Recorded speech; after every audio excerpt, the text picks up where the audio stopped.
سر آپ یہ بتائیں کہ سود کیوں حرام ہے، جوئے کی مناہی کیوں ہے، اور بیک بائٹنگ کی اجازت کس لیے نہیں؟ بس یہ حکم ہے کلثوم بی بی، اور حکم کے لیے کوئی دلیل نہیں ہوتی۔ لیکن ہم تو کسی بات کی دلیل مانے بغیر یا اس کی لاجک سمجھے بغیر اسے تسلیم نہیں کریں گے، ہم پڑھے لکھے لوگ ہیں۔ دیکھو، کسی کمرے میں تمہارے جیسے علوم جدیدہ کے ماہر اور اس شہر کے بڑے بڑے دانشور جمع اور بڑی باریک فلسفوں میں گفتگو کر رہے ہیں، اور ایک انجینئر ہانپتے کانپتے آئے اور کہے اٹھو بھاگو بھاگو یہ بلڈنگ گر جاتی ہے، تو سب اٹھ کر بھاگ جاؤ گے اور تم میں سے کوئی بھی دلیل یا ریزن نہیں مانگے گا۔ لیکن سر یہ تو ٹھیک ہے، مگر اگر کوئی ڈاکٹر دوا تجویز کر دے تو بلا ہیرو حجت اسے استعمال کرنا شروع کر دے، کیونکہ وہ اس علم کا ماہر ہے، اس کے تقاضوں کو جانتا ہے۔ اور کوئی دین کا عالم کوئی بات بتائے تو 100 مسئلے نکالیں گے، 100 باریکیاں نکالیں گے، مسلسل اعتراض کرتے چلے جائیں گے۔ مولویوں کی بات کیسے مان لے سر؟ ان کے تو آپس کے اختلاف ہی ختم نہیں ہوتے، اب کس کی مانے اور کس کی نہ مانے۔ اتنی دیر میں یہی تو بات کر رہا تھا اور ہم پھر وہیں پہنچ گئے۔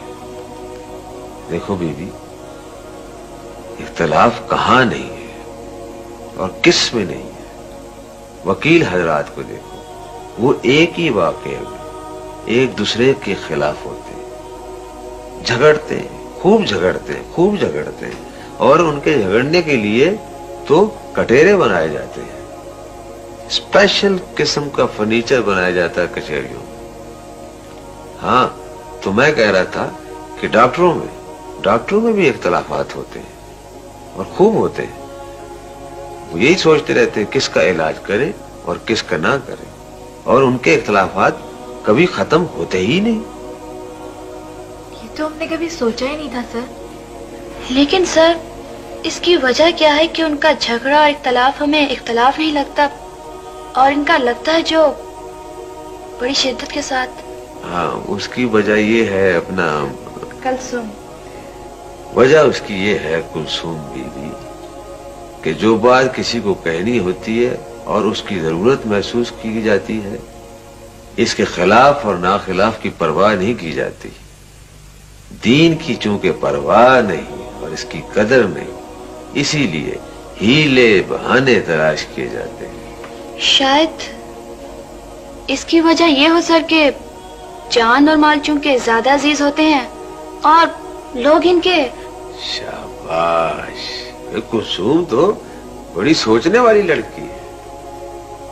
بات یہ ہے کلثوم کہ جس قدر مال اور جان عزیز ہوتے ہیں، اگر ایمان بھی ایسا ہی عزیز ہو تو علاج کی فکر کی جائے، پہلو بچانے کے لیے پھر کسی قسم کا بہانہ تلاش نہ کیا جائے۔